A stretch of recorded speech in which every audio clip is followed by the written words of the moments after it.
Hello and welcome to the Leadership Dialogue with Shubhendu Parth. Today, we are honored to have a distinguished guest with us, Mr. Sunil Vachhani, founder and chairman of Dixon Technologies, and the Voice and Data Telecom Person of the Year award winner for 2024. We may also call him the poster boy of electronics manufacturing in India.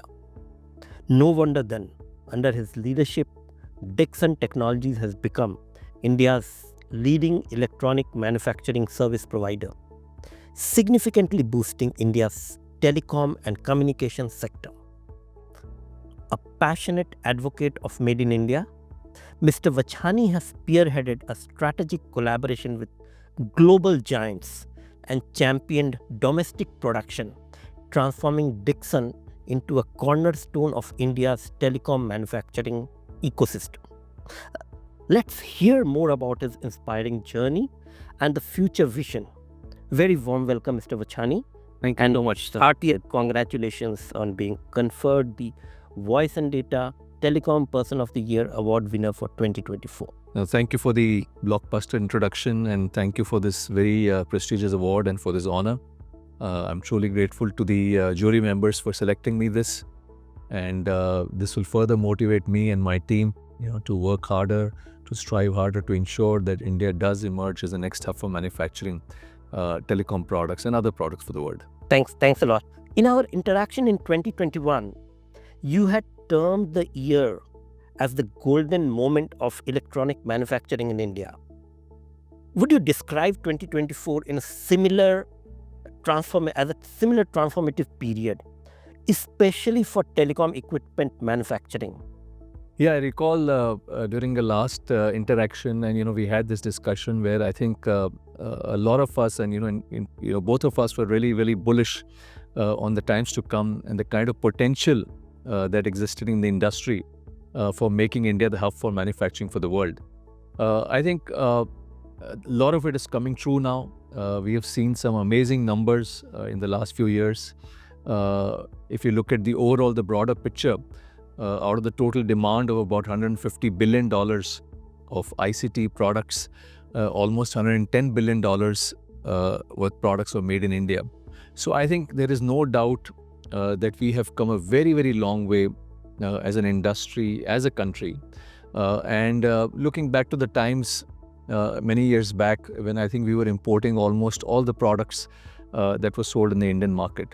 And not only that, now ICT category, electronics exports category, is the third largest category of exports in the merchandise exports. So I think this is again a very, very big win.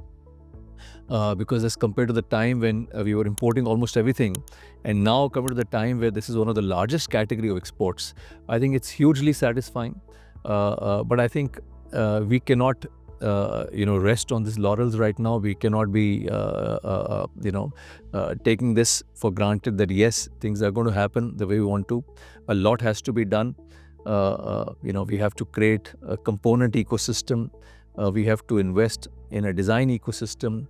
And most importantly, we need to build on this momentum that we have and create larger scale to ensure that we are globally competitive. So, in terms of calling it a year, do we call it a Yahoo moment of telecom manufacturing or a Y2K moment? You have mentioned it somewhere. That's right. Yeah. So, what do we describe? Yeah, I think I'm asking Y2K because Y2K bubble in fact was busted. Right. Yeah. So, the reason we call this a Y2K moment is because the kind of potential that exists in the electronic hardware manufacturing. So if you recall, when early days of software, there was just a feeling that yes, this sector is going to be a big thing for India. But it wasn't as big that time, right? And this Y2K thing happened. And suddenly we saw a huge scale getting generated, Indian champions being born, large companies like Infosys, Wipro, and many others, becoming world leaders. So I think a similar opportunity or similar potential exists in our industry right now. And we are sitting in that moment where, we are likely to have a hockey stick growth in times to come. And the reasons are obvious. We have a large domestic market, we have still to work on a lot of import substitution products like IT hardware, where there is import of almost $15 billion in the country. We need to work on the component ecosystem.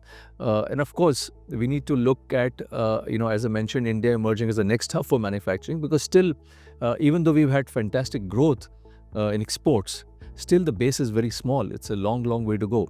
Understood. Dixon had already built a strong foundation in consumer electronic manufacturing before it strategically pivoted towards telecom. At what point did you decide to make the strategic shift, and what specifically led to see telecom as Dixon's next major growth driver? Yeah, so, if I rewind back, let's say about 20 years back, our 90% of our revenues, group revenues, came from a single product, which was LED televisions. So we were very, very focused on one particular category. We were just focused on a very few customers. And we realized that, it was a very risky strategy to follow because India was not a very big market for any of the single product categories that we were looking at, right? So if we needed to de-risk the model, it was very important that we looked at other product categories other than LED televisions, where we were already market leaders. So I think there was a shift in the strategy. The management decided consciously that we need to get into other sectors. So I remember that we got into LED lighting, CFL lighting, in fact, that time. Then, of course, went on later to LED lighting. Then we entered the mobile phone segment. Of course, we were very, very small players that time. And if I look back, I think the company took a very important and a very strategic decision to diversify the product basket.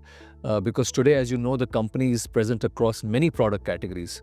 And if I look at the business model, it's highly de-risked because the company does not depend solely on a single product category or on a single customer for the revenues or for the profitability. Right, understood. You said, this decision was taken long time back. Can you specify which year? Because when we talk telecom manufacturing, we just talk about the last 4 or 5 years, whereas this story seems to be much older. Yeah. So I recall, in 2008, 2009, we had a private equity investor coming in with Motilal Oswal, who were great partners to us. So they came into the company with the private equity. And this is the time that we started really painting a picture on a bigger canvas. We started off thinking of Dixon emerging as a very large player. And that's the time I think we jointly decided that we need to de-risk the business model. And of course, this partnership with Motilal Oswal was extremely successful. 9 years later, we gave them an exit through our IPO, which was, of course, oversubscribed by almost 125 times, which was the largest oversubscription at that time. And I think it was heartening to see the response of the investors, because I think, of course, they believed in Dixon's potential. But I think the bigger thing was they believed in India's potential of emerging as one of the large manufacturers of these products, telecom products for the world. How much has Dixon invested so far in establishing telecom manufacturing capabilities? And what kind of additional investment or expansions can we expect from the company in the near future? So, from 2008, Dixon has expanded significantly and has invested significantly, one, in creating very large scale, because we believe at Dixon that scale is one of the keys to becoming globally competitive. And I recall, there used to be a time when people used to think of setting up a factory for just catering to, let's say, 5% of the domestic market. But I think those days are gone. And even if we look at the size of the factories, the infrastructure that we are setting up, that has changed dramatically. I recall early days when our first factory was set up, there was about 10,000 square feet, and we were very, very happy that it's a large factory we didn't set up. And now we are looking at a single factory at one location of almost 1 million square feet, which will be employing a large number of people. So Dixon has no doubt has invested significantly into creating a scale. If I talk in terms of numbers, if you look at the mobile phone market, we believe that the total size in terms of volume is about 250 million pieces. for smartphones as well as feature phones. And Dixon now has almost a 30% of that capacity, with almost 75 million phones being going to be produced and the capacity being created for that number. Mobile phones and telecom equipment now contribute significantly to Dixon's revenues. With India rapidly adopting 5G and evolving into a strongly mobile-driven economy, what kind of growth trajectory do you foresee for Dixon in the telecom sector over the next 3 to 5 years period? So if you look at the overall revenues of Dixon, we have been growing at a very astonishing rate of almost 45% CAGR in the last 5 to 6 years. And I think that's quite phenomenal. And we are very confident that this growth rate will be maintained in the next 5 years. And the reason we are very confident is because we are bullish on a few sectors besides the other sectors that we are in. So one, of course, area is the mobile manufacturing, where we see a very large potential for exports. So as you know, that this year we'll be touching a figure of almost $30 billion of exports of ICT products, and maybe about $22 billion. Out of that $22 billion will be mobile phones. We feel that India in the next maybe 5 years can reach an export of almost $100 billion of mobile phones alone. Right, and I think one of the reasons is, of course, the geopolitical changes that have happened, the kind of potential that exists in the U.S. market. So I'm sure that you know that U.S. market alone, there is an imports of almost about $60 billion of mobile phones, and I feel that a lot of this can come to India with the proposed free trade agreement coming. And of course, we see a very large potential in the IT hardware segment, where I mentioned that India imports IT hardware worth almost $15 billion. So I believe that India can be a very significant player, not only for the domestic market, but for the export market. Right. And of course, there is a huge potential in the broadband side of it also, where there is a very large market emerging for broadband at home. And the 5G fixed wireless access is going to play a very crucial role in making sure that broadband reaches every home in every corner of the country. So what are Dixon's long-term ambitions in the broadband equipment segment? Could you elaborate on that? So as you know, we have a joint venture with Bharti Group and Airtel, and we're very fortunate to have a partner who's very, very committed to the Make in India program. In the last few years, we have seen there are a lot of imports which are happening in the telecom sector, largely now are manufactured in India. Now the focus of both the partners is in ensuring that we invest in backward integration. So we are now sourcing a large part of the bill of material locally. And the whole plan and the vision is that to localize this more and more and make sure that we go to a value addition of at least 50% in times to come. We are also looking at exports in a very big way for telecom products, and we are already in touch with some of our partners and some of our ODM partners and customers for this. And I'm very happy that they share the same vision as us, that they feel that India is going to emerge very, very competitive. India could be a destination for not only manufacturing but exporting telecom products. So we are very excited about this potential. So when you talk about Bharti, a relation with Bharti, this is for their telecom infrastructure or for the retail? No, this basically for the consumer and that's the broadband equipment and things like that. Yeah, we call the CPE, the consumer premises equipment, right, which includes the ONTs, the OLTs, the 5G FWA. And this materialized because I remember that I got a call from Mr. Sunil Mittal sometime back, and we have been close family friends for a very long time. And I recall him telling me that he said, I want to focus on services, because they had the unit in Ludhiana for manufacturing the push button telephones, which was one of the first units. So I think Sunil was quite sentimentally attached to this particular unit. And I remember this is almost about 3.5 years back that he called me and he said that, I'm looking for a partner. And I said, I'm honored and privileged that, you called me and looked at us for a partnership. And I said, we'll be very happy to look at this. And that's how we tied up together. We joined hands. And I'm so glad that it's worked out very well. And we'll be looking at a substantial growth in revenues in this year. And we're very confident, as I mentioned, of the potential in this particular product segment. Yeah, as we know, India is still expanding in terms of the uh, cellular or the mobile outreach, and a lot of telecom equipment, the infrastructure is being set up. So any plans of getting into that side of the enterprise equipment side? Absolutely. So right now, the whole focus is on the CP side, which is the consumer premises equipment. But we definitely want to scale this up, and we want to get into the network side also. We will be looking at putting investments together to try and see that how we can do it. Partnership with global giants like Nokia and Bharti Enterprise, as you already mentioned and talked about it, are crucial milestones in Dixon's journey.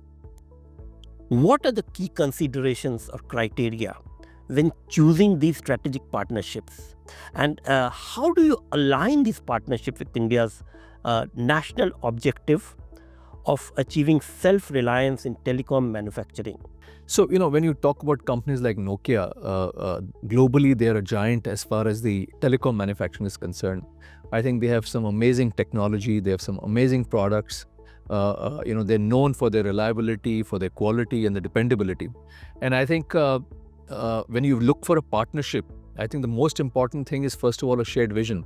That, do the partners really believe, let's say, in the potential of manufacturing together? Do the partners have the shared value system, right? And do the partners have that kind of depth in technology, R&D, innovation, right? So these are the things I think that, Indian companies look at.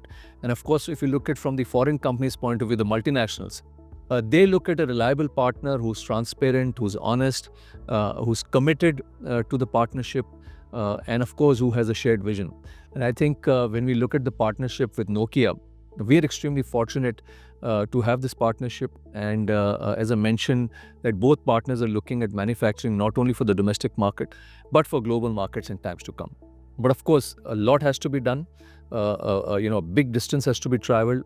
One has to really invest in processes, digital transformation, in infrastructure, to ensure that we really exceed the expectations of global customers. Because I think, I always say that what got us here, where we are today, when we manufacture for domestic market, will not get us where we want to go, which is addressing global markets.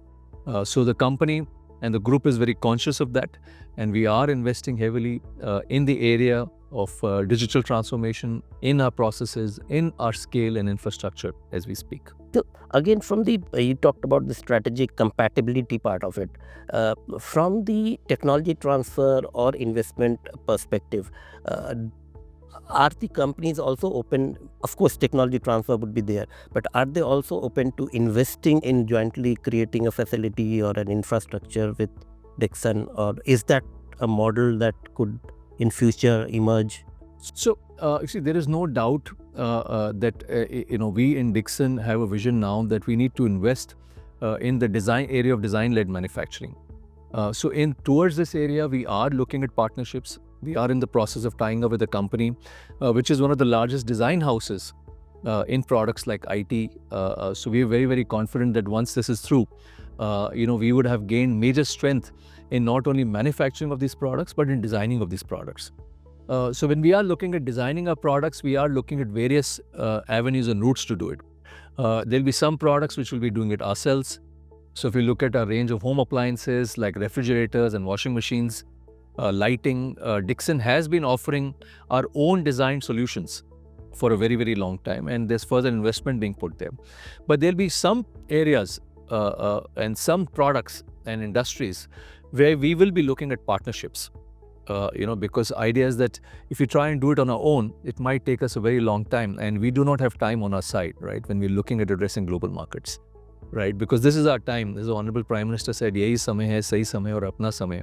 So this is the time we need to capture the moment, and we are looking at partnerships in the area of design-led manufacturing. I also remember, during our earlier discussion, you had talked in great details about the R&D initiatives. You again mentioned that. Could you elaborate on what kind of R&Ds, not just product improvement, but the core or the real new innovation kind of R&Ds that your labs are working on? So, as I mentioned, that we are very focused on this. We are aware that we need to invest in our own design products, and I want to give you an example that how this has really led to a huge import substitution and Atmanirbhar movement.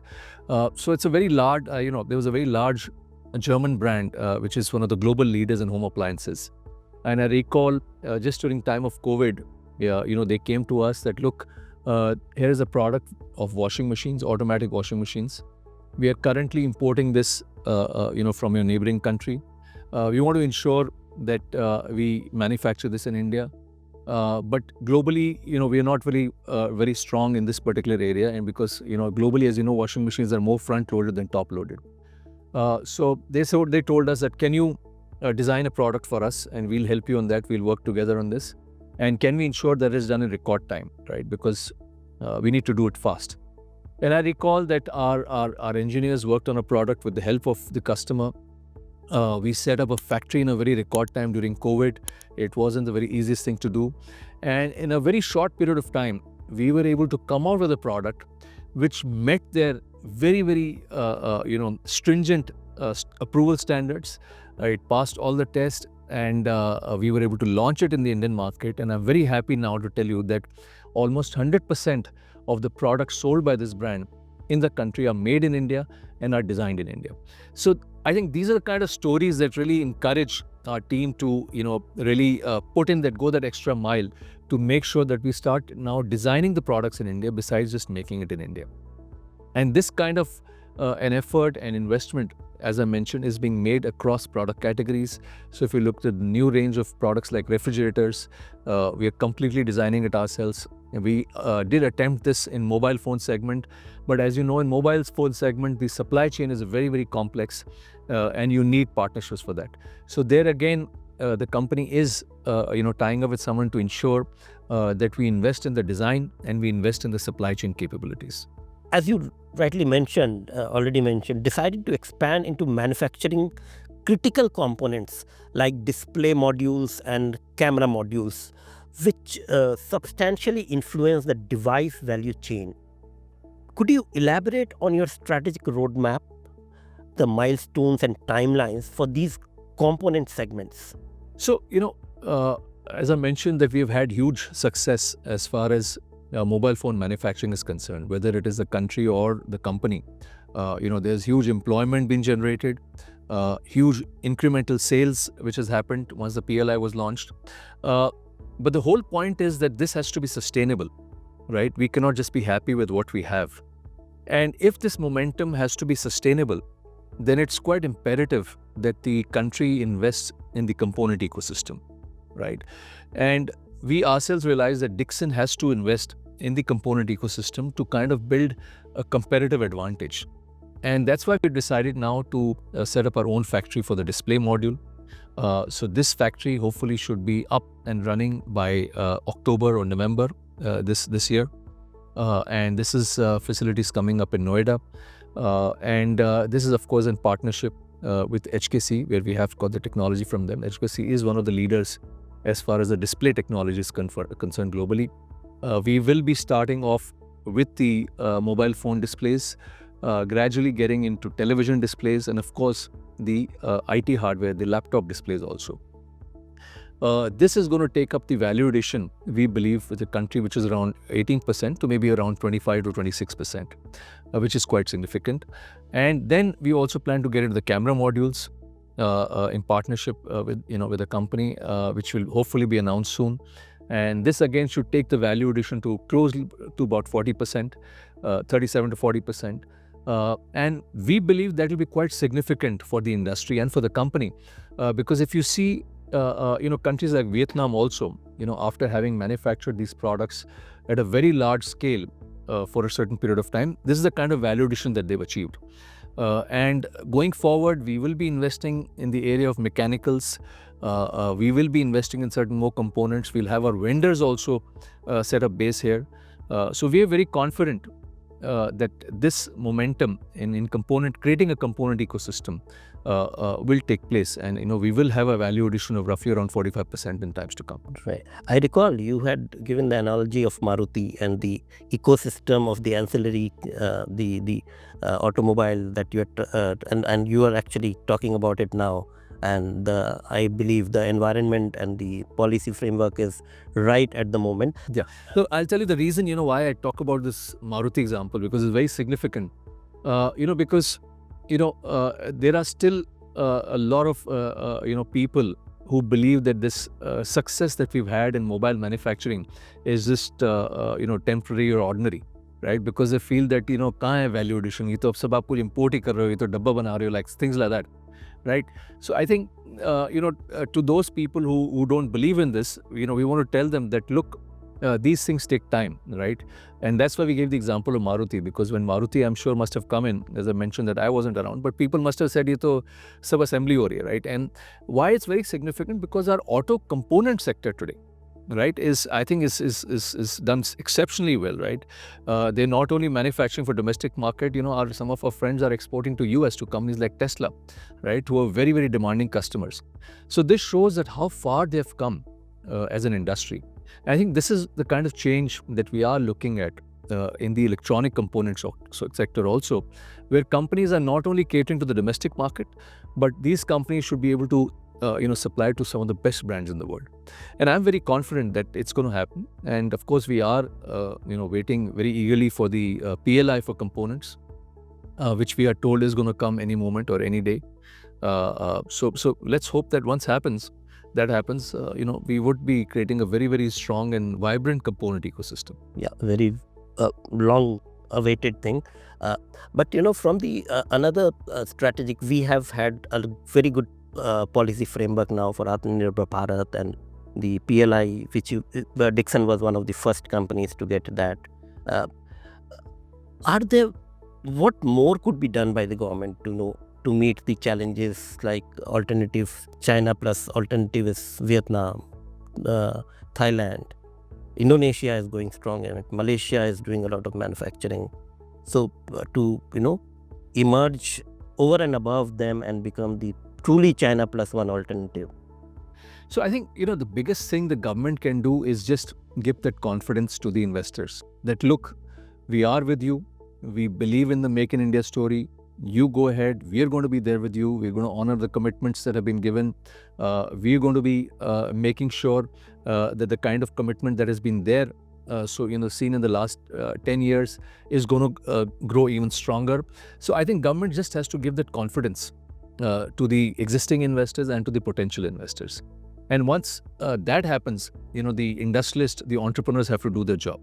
They need to ensure that we keep investing in scale. We become world leaders as far as the scale is concerned. We need to continue to invest in backward integration, invest in the design, and of course, invest in technology and digital transformation, right? So these are the things that we have to do. But as far as the government is concerned, I think they've done their job. They just need to ensure that the commitments that have been given continue to get honored, and they give that confidence to the investors. Globally, the world leaders or the world politics, geopolitics is moving inwards from being a global economy to, made local. We have seen that happening in US also from the recent change. Any worries? No, I think we see this. We see this as a big opportunity, right? Because a lot of the countries now are going in for the bilateral trade agreements, rather than multilateral free trade agreements, right? Which I think is quite amazing, because the kind of opportunity that exists with this is immense, right? Put it in numbers, if you see US market alone, they import IT hardware worth almost $80 billion. As I mentioned, mobile phones worth almost $60 billion. So if India is able to capture even a small part of this, right, and I'm sure they will end up having a large part of this once we have the FTA in place. But even if a small part of it comes to India, we would not have enough factories to feed this kind of demand, right? Can you highlight Dixon's key achievements in telecom and communication manufacturing, especially during 2024? including the significant tie-ups and milestones? Well, I think the biggest achievement that I would say that is the kind of infrastructure that we've created, right, and a kind of ecosystem that one has been able to create. I think that probably is a great achievement, and of course, my biggest achievement I would say is probably the kind of belief that our team has in India emerging as a big hub for manufacturing. So I'm glad that the message has gone on, to the people in the organization. I'm glad that all our family members in Dixon believe in that vision. They're committed to the vision. They turn up every day motivated, and I'm really proud of them, of what they've done. And I think the biggest, also one of the things that I'm really satisfied is that a large Indian champion has been able to build a very large scale, has been able to build products which exceed the expectations of the most demanding customers, right?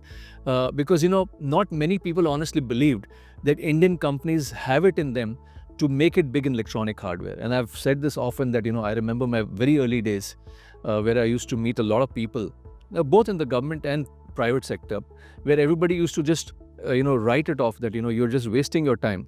And I remember even a very large company, global company head telling me that, if you have excess money, why don't you donate to charity rather than putting it into manufacturing? So I'm very happy that we've been able to, showcase this to the world, that look, Indian companies can be the best in the world, given the right kind of environment, given the right kind of belief, right? And given that trust that the government has put in us. So I think that is what I'm satisfied about.